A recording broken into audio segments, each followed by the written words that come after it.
Sweetener slumber party in action right now. In action. Ariana Grande sitting on my couch. It's been a second. Like I feel Sitting on my couch. you are. This is it. It's all I got. It's not a bad couch.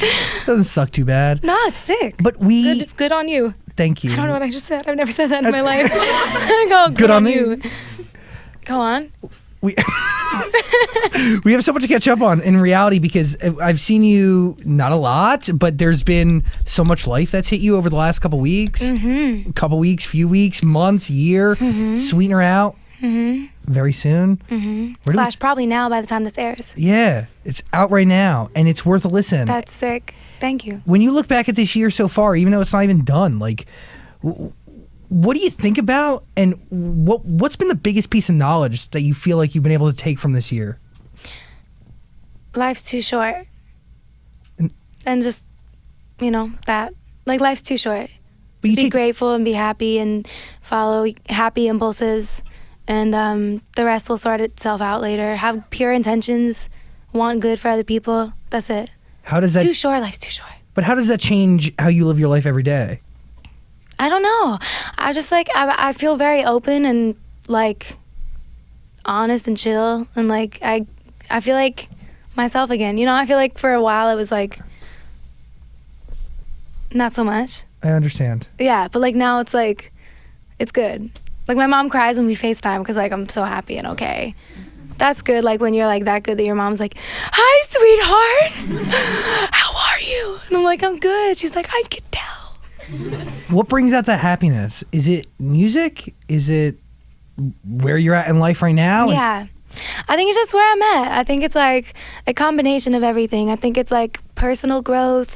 Spent a ton of time in therapy last year, which is great. I so recommend it if you like need it. And music and like working on yourself, rehearsing, like dedicating yourself to your craft, like just making healthy choices, Was going into therapy an easy decision for you? Well, I've been in therapy since I was little because my parents got divorced when I was 8, and like I was in therapy then, and I was like, I didn't really like it at all. I was just like, I was like, this is stupid. But then I got older and I was like, okay, this is lit.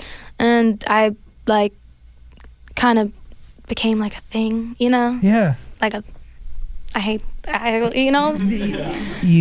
happened fast, Yeah. So I had a lot of processing to do when that happened, because of course your life changes so drastically, like overnight, and it's kind of a scary period, like an adjustment period, so I was in a lot of therapy then, and last year was rough, and I got home and went back into it like hardcore, and I just feel like growth. I feel like growth, and I feel present, and I feel good. Yeah. Do you feel like this is like intense? It's off to a really intense start. I was gonna end with this. It's such an intense start. We are starting off. We've started backwards all the way. We dug in. Well, but while we're on it, do you feel like there's a responsibility on you to be so public and honest about it? No, I don't feel like.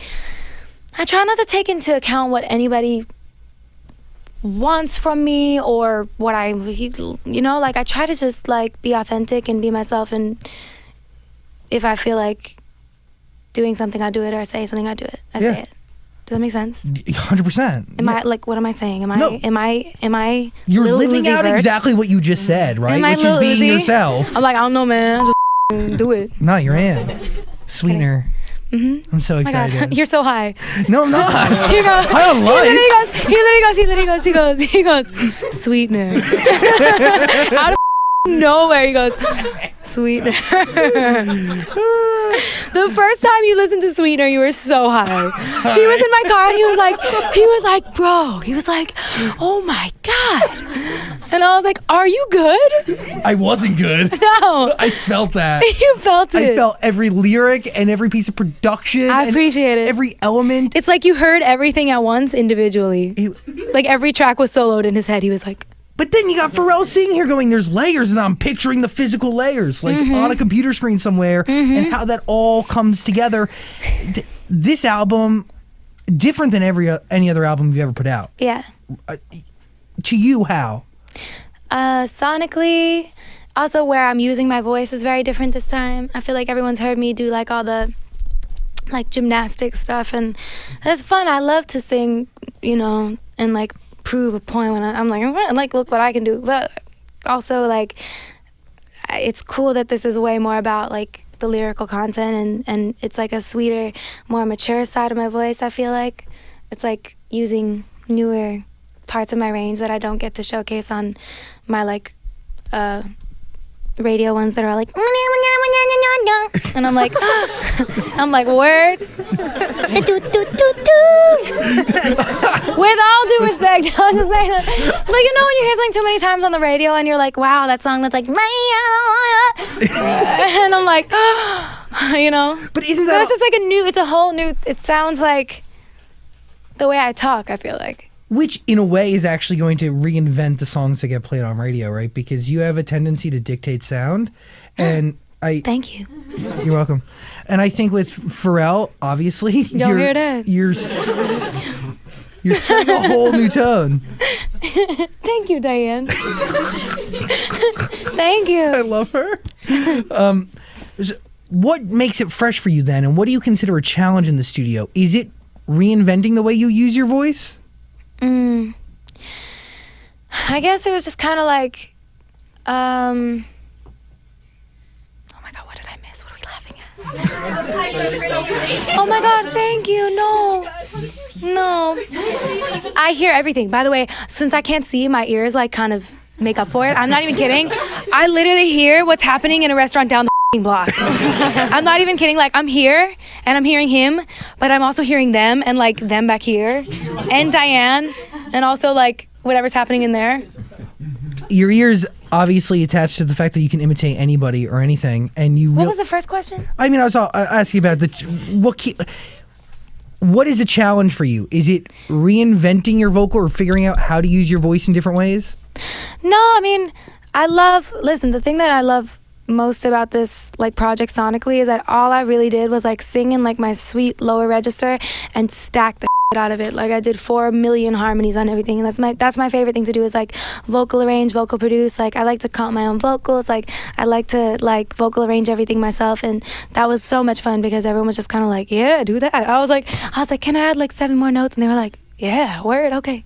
So it was really cool. I got to like make everything sound like a big cloud, and I'm happy because also in the mix none of that got lost. Where usually like when they mix it, they can like tuck certain ad-libs into the back or like certain harmonies in the back, but like all the vocals we cut feel like one big lead, and that's really dope. Like, that's cool. Like, I don't know what part to sing live when I sing it. I'm just like, I'll just sing a different thing today because there's so many parts. That keeps it fresh. It's so much fun, yeah. It keeps it entertaining. Mm-hmm. Very cool. I go, mm-hmm. How many, like, if I was to look at like a file of the vocals that you cut for Sweetener, how many like, how long are the vocals? Like, how many different takes? A lot. Ton? Well, not like takes, but like stacks and stuff. Like, got it. That's a lot. We maxed out Pro Tools with Get Well Soon. There are so many like parts and stuff that like, I was like, yo, can you add one more track? And he was like, nah, I can't. And I was like, really? And he was like, yeah, you can't. And I was like, sick.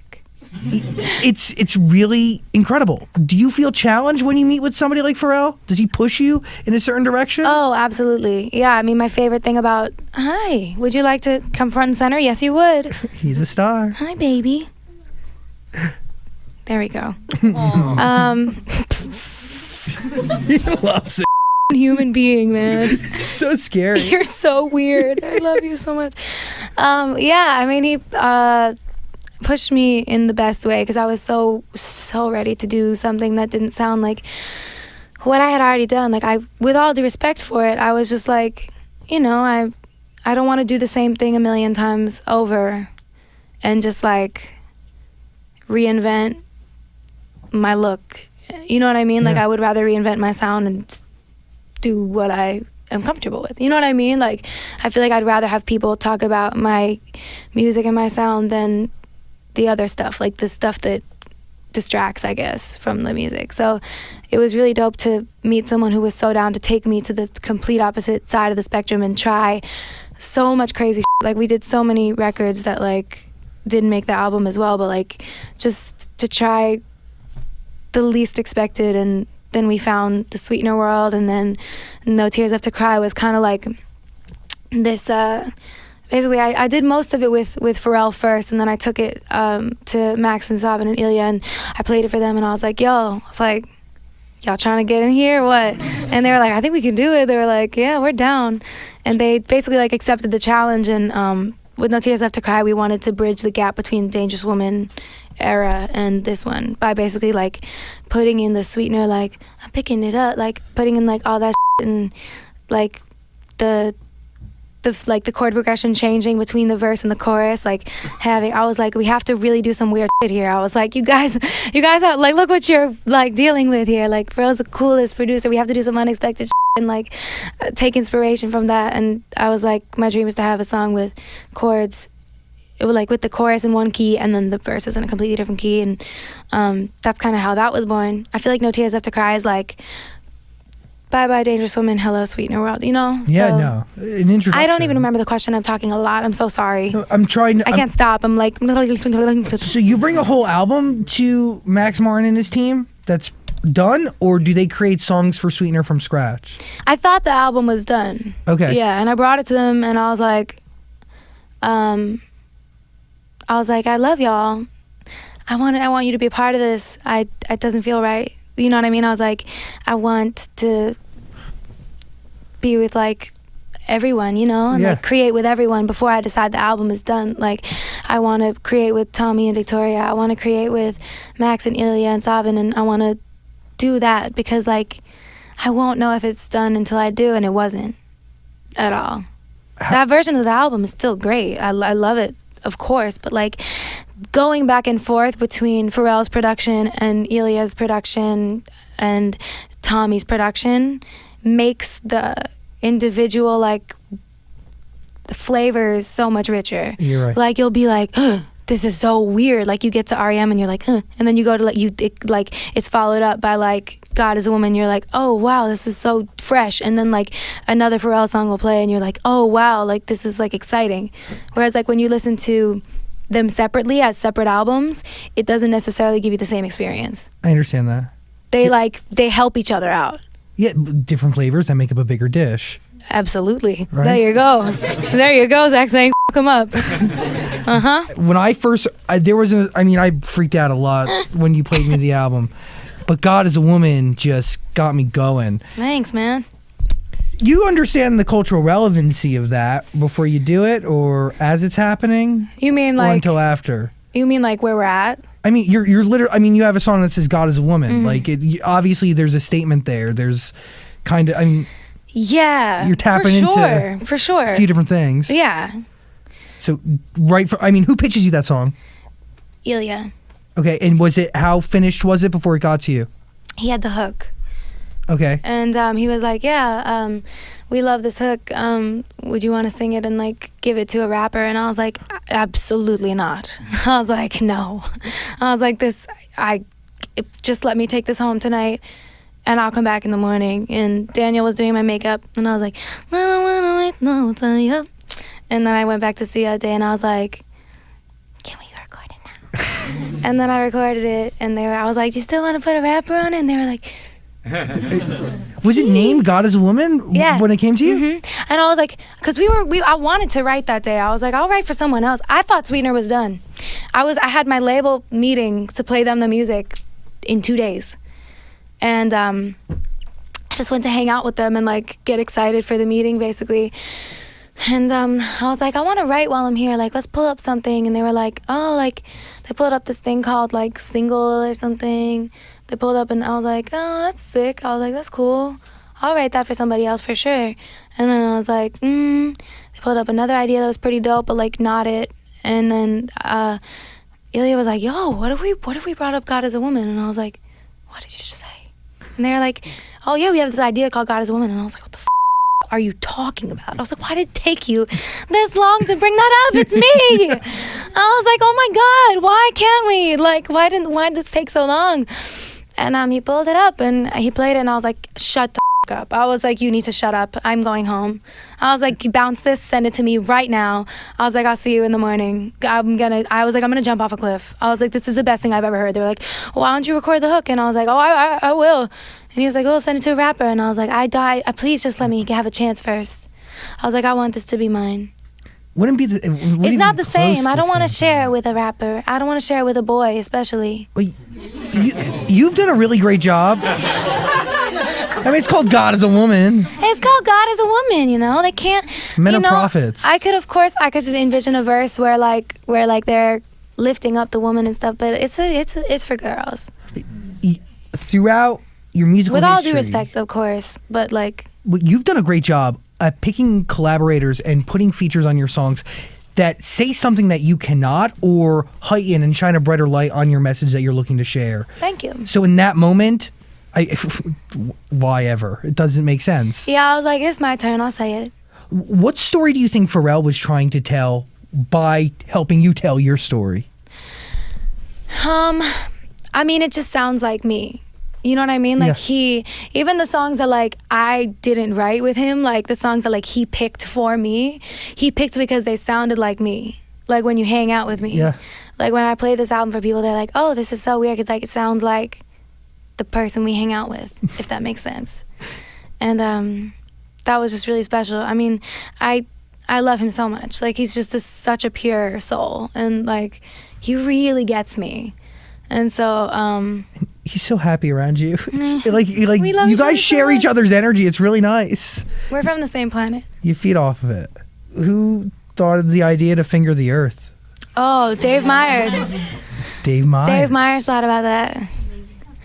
He was like, yo, you down? I was like, duh. No hesitation. I think we love working with each other so much because like he's the only one who's willing to go there, and I'm the only one who wants to. Like I'm so gung-ho. He's like, yo, you want to hang off a ladder for 12 hours today? I was like, yeah. I couldn't walk for like 2 days. But like, you know.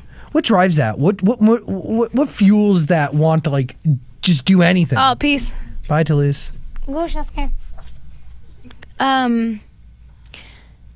Just like, it's so hard to be original in this industry. Everyone has done it. You know what I mean? Like everyone has done it first, and like to take inspiration from somewhere is always dope, but like there's always this hunger to like do something that no one is doing right now, or like do something that's different or sounds different or looks different, or like a hunger to push people somewhere new. I like to make people like a little bit like confused or mad, you know? Like with the upside down, like my cover art's just like simple as and upside down. I was like, people are gonna hate that. I'm gonna do it. I was like, I know what I should wear. A bunny mask on my people are gonna hate that. I'm gonna do it. That was like my thought process. I was like, no, I don't know. I just like to do like something to me that feels like it pushes people someplace new. Where do you think you're pushing people now? I don't know. I don't know. I hope they like it though. I think to a brighter place. Well, yeah, obviously to a brighter place. I hope to do that. That's all I wanted to do with this body of work, was like put out that was gonna feel good. That's why there's only like one a little bit sadder record on it. Would you consider it a ballad? I wouldn't, because like when I think ballad, I think of like, I mean, it is. It's a slow song. It's a ballad. But when I think ballad, I think beautiful Christina Aguilera. I think like I Have Nothing, Whitney Houston. You know what I mean? There's a hero, Vision of Love. You know what I mean? Like you think that when you think ballad. But these are like just like honest, slow vibes. I'm not really like doing all that on this song. It's more emotional than it is like me being like, oh yeah. It's not that. What record is it? Better Off. Better Off. Yeah. How did that start? Made that song a long time ago with this brilliant writer, Cadence, who you may have met at Halloween Horror Nights. I did. Yeah. And cool. Victoria. She's great. And I had Tommy reproduce it, and he did it really beautifully. It was really beautiful. And I wasn't gonna put it on the album because I didn't think I'd be where I am in life now, and like it was kind of almost too honest about like what I was afraid of happening. And then life changed and things happened, and I was like, you know what, it's like that's a really beautiful record, and it's something that is honest and whatever, and here we go, you know. So what changed? The you, Zach, saying yeah, man, get in there. Get in there. My surroundings, the people in my life. So Suck a dick, Zach saying. Getting married? No, Would love to. No, that has nothing to do with this record. I added this like way. Would love to. My guy. My hands are sweaty. No, you know, my hands are sweaty. No, I don't know. I just was sitting around one day with Brian and Scott, and I was like, and he was like, yo. Brian was like, this was like. We were sitting in my house. I'm just gonna say the story. We were sitting in my house, like listening to the older records that like had not made it to Sweetener when it was only 10 songs. Remember that? Yeah. Trash. And we were like, Brian was like, yo, you can thank Brian Nicholson for this, honestly. He was like, you should listen to this song because it's really good and you made it. Moving on. Okay, so Better Off is on the album. Thank God, because it's really beautiful. And maybe we'll play it tonight. Yeah, I want to play everything. I would love to hear it.